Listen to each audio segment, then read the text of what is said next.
From Patanjali Yoga Sutra, we are going to see the chapter Steadiness in Samadhi, and we are going to discuss about the two types of Samadhi here. Mind gets attached to all the senses, that is smell, touch, taste and hearing, and desire arises. When the mind is tossed by these desires, there won't be peace or rest in the mind. When there is no peace in mind, then the practice of yoga becomes difficult. When you want to do something constantly, then your mind should not be distracted by desires. When it is distracted by desires, the prana is shaky. When the senses get steady, the prana becomes steady. Steadiness in prana is samadhi, but we should not worry if prana is shaky. You should just know, observe, and be with it for a few moments. Then the prana becomes steady.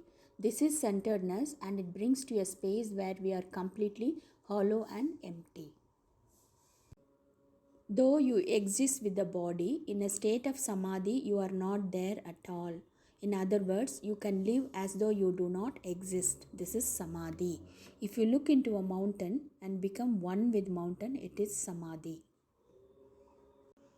The practice of samadhi becomes possible after a person has achieved a perfection in concentration and meditation. Mind must have acquired one-pointedness and have been brought completely under control, because the entire mind should be in the practice of samadhi. There are two kinds of samadhi. The first one is samprajnata samadhi, that is distinguished samadhi. Second one is asamprajnata samadhi, that is undistinguished samadhi.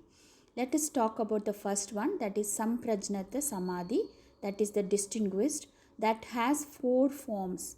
And to understand these four forms, we have to understand first about the Prakriti. Prakriti has four divisions. The first one is the very gross material. The second one is the subtle element called tanmatras, which expresses the third one, the mind stuff, that is chitta. The fourth one is the ego or individuality. So samadhi is practiced first on the first one, that is the gross object. This is called savitarka samadhi. Then on the subtle elements, that is tanmatras, that is called savikara samadhi. Then on the sattvic mind, that is called sa ananda samadhi.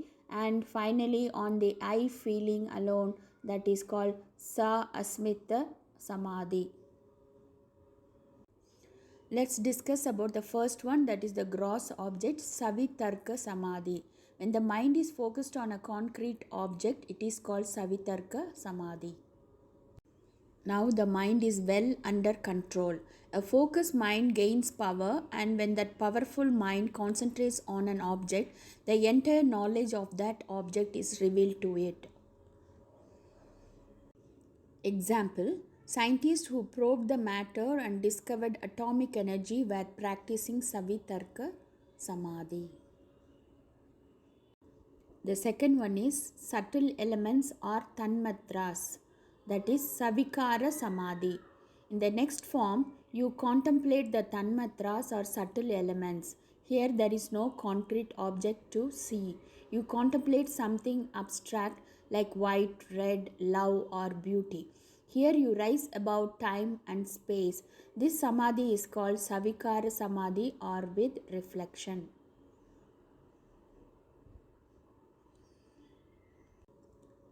Third one is sattvic mind, sa ananda samadhi or blissful samadhi. Next we go to still subtler one, where even there is no discrimination or reflection. You don't use intellect here, you contemplate the tranquil mind itself. In that you get a joy, which is sa ananda samadhi. There is only joy, there is no reasoning or reflection. The fourth one is finally on the I feeling alone, that is sa asmita samadhi. In this, even ananda is not there, but only awareness of individuality is there. You contemplate on the I-ness. You are just there. You are aware of nothing else. This is called Sa Asmita Samadhi with egoity. But in the Sa Asmita Samadhi, the samskaras are still in the mind, in the seed form. Even though you are only aware of the I, the samskaras are still buried in the mind. Samprachnata Samadhi is the process of going inward. Originally, the world or Prakriti was unmanifested or avyakta. Prakriti in the unmanifested condition has both matter and force which are inseparable. When it begins to manifest, first ego comes, then the individuality, then the mind, and the tanmatras, and then gross elements. This is the natural evolution. For Samprajnata Samadhi, you have to prepare yourself with purity and selflessness.